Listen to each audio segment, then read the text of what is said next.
Hey guys, this is Greg with Half Shell Gaming. I just wanted to give you guys another video and just let you know what are the 5 most common mistakes starting out on eBay and how to avoid them.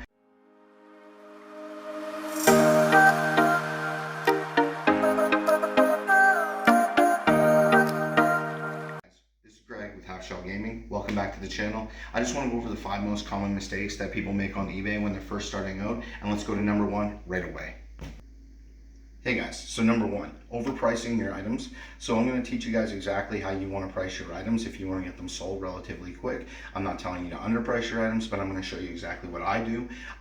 So when it comes to video games, there's several places where I'll check to see what certain values are and stuff like that. Number 1 is price charting. I go there, I'll scan the barcode on games and check those prices, absolutely. But the number 1 place that I go to when I'm checking a video game or anything that I'm going to sell on eBay, I go to eBay and I filter and go to the sold listings, and I'll look within the last 90 days to see how much an item is sold for in the last 90 days.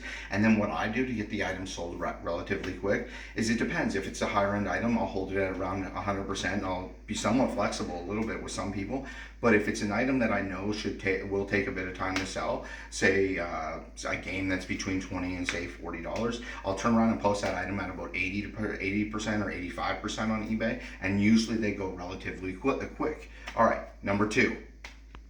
All right guys, number 2. So number 2 is when you're going to take photos of an item. You need to take better quality photos. You can't take poor quality photos. So I use a light box personally for smaller items that I can put inside of it. You can also swap out the backgrounds as well. So I have about 7 different colors that I use in my light box. So when I'm taking photographs of say a clear video game, I'll use a blue background. If I'm taking a picture, taking pictures of a black video game, I'll use a white background, stuff like that to offset the color to make it pop that much better. So for example, but if you don't have that, for example, another trick that I use when it comes to quality photos is I take canvases and I'll lay them out, big white canvases, say it's clothing, and I'll lay the clothing out and I'll open it up and I'll take different photos, flip it over, take all the different angles, who made it, especially on the name brand, stuff like that. I also, for my photos, I have ring lights. I set them up and I make sure that I have really good quality photo. The lighting is really good. That's number 2. We're gonna go on to number 3 now. Hey guys, and number 3, we're gonna go over its shipping costs. Most people don't understand that if they don't do the shipping right on eBay, they're gonna lose money. It's gonna eat into your overall profits, especially if you don't know how to properly assess shipping costs.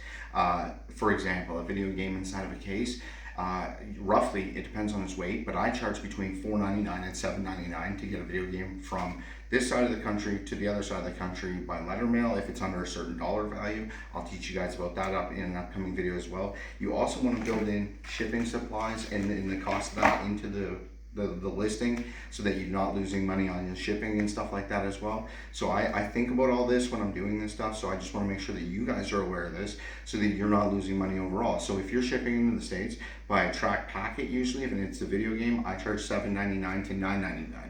And what you can essentially do is, if you don't get this correct, if your shipping is too high, you won't get the sales. If your shipping is too low, you're going to lose money. So you have to find this happy medium where there is a spot there, and you have to be able to know what this is. So I will show you guys this in later videos. I will break it down exactly how I do all of this shipping, and I know how. There's also a shipping calculator built on there. I don't use the shipping calculator. I just have rough numbers that are in my head that I know right away based on certain weights and items. So that's where I got that from. Is also a gentleman that taught me, my mentor. He's in Calgary, a good friend of mine. All right, so number 4, we're gonna move on to that. Hey guys, so number 4, your most commonly made mistake on eBay when you're first starting out is not describing your items properly and having bad descriptions. I noticed that a lot of reviews on people when they're first starting out are that they don't know how to describe the item properly. A big thing that you want to do, for example, is put about 10 keywords in your description, and then there's literally an AI tool that's inside of this that you can use to make a description, just so you guys are aware, and it can accurately describe it based on the keywords that you put in the description at the title there. So this is what I do, is I try to keep at least 10 main words that are in the title, and then based on that I'll go in and use AI, and then what I do is I then edit the description based on how I feel it was written, and then I'll go in and add like about how it looks, how it's the condition of the item, if it has wear and tear, anything like that. I also do very detailed photos, like if there is bad spots on an item or something like that, I take the photos very detailed, and I also do it from many angles. So that's number 4. So we'll dive into number 5.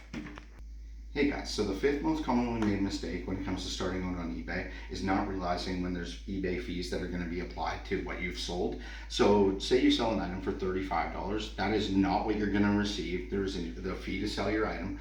So usually there's an ad, like an ad, or not an ad fee, but the actual, it's considered an ad fee, I guess. But if you don't pay for promotion on your ads, they essentially will not move them up higher in the algorithm. So I'll be straightforward. I use paid promotion on some of my ads on eBay, and based on that, I think it's like 20% of the time I land in the top 20 in my search in each item, on like a search list when you go through a page. So, and I usually use between 3.5% to 5% for promotion. I never go higher than that, no matter what it is.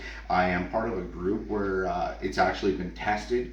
I don't know if I'm allowed to say that or not, but like it's a group that I have been a part of, and I pay for a Patreon group, and it's a lot of people in this group, and they have tested these percentages, and they've realized that when you're paying a higher percentage for eBay promotion, it doesn't make a difference between if you're using 3.5% to 5%, and that's just based on our results as a unit, and we figured that out.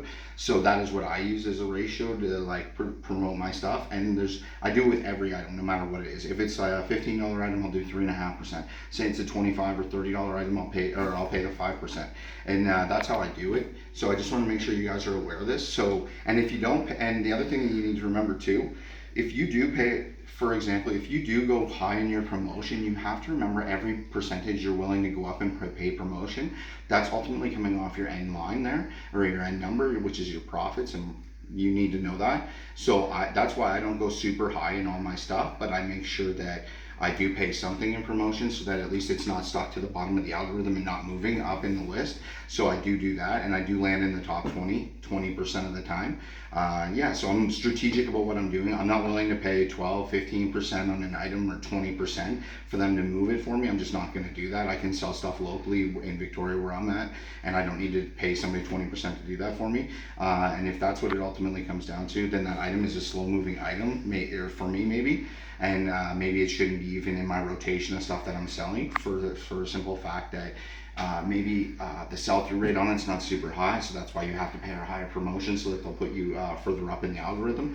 So if that's the case, then maybe you need to check the sell-through rate on certain things that you're buying, and just understand that sometimes you're going to pick up some items and they'll sit on the shelf for 2-3 months. Well, I also do certain things with that so that I understand what those are going to be. After 30 days, I start applying stickers, different color stickers, so I know how many days out, how far out they are from the original date that I purchased them, so that then ultimately, say something's at 60 days, I know to discount it versus something right at the very beginning when I first started being put up for sale.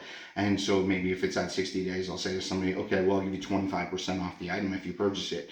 And I'll be straightforward with you. I have looked at the back numbers after selling fees and taxes, at least in Victoria, BC, where I am with eBay, and what I am paying in promotion, that it's right around, I would keep, after basically they take fees and stuff from me, I'm right around 64% of the value of an item to 66% of that item I get to keep. And based on that, if you know that 64 to 66%, if that's what you're going to retain after the item is sold, then you can look at items basically and see where you can strategically place bids, or in local markets. Like, for example, say you see a big video game lot that you know some of it will sit for a bit, but there is a few hot items in there. Maybe you build up a price in your head where you're willing to pay 45 to 55% for that load, like basically that bulk deal, and then you're going to make a profit margin of anywhere between, 9% anywhere all the way up to like 19%. And you want to remember stuff like that. I have certain ratios that I use for my numbers and how I will make offers on big lots of video games. I have specific ratios on dollar values that I do. So I just want to make sure that you need to be strategic when thinking like this when you're going to post stuff on eBay. Because if you know you're getting 66% from eBay and you've paid 45% on it, you know that you have a 21% profit margin, but you got to figure out what your expenses were. So I just want to make sure you guys are aware of this, and I hope this helps somebody out there. I hope this is helping you guys along the journey with me, and I hope you're all having a great night. And this is Greg with Half Shell Gaming. Have a great night. Bye.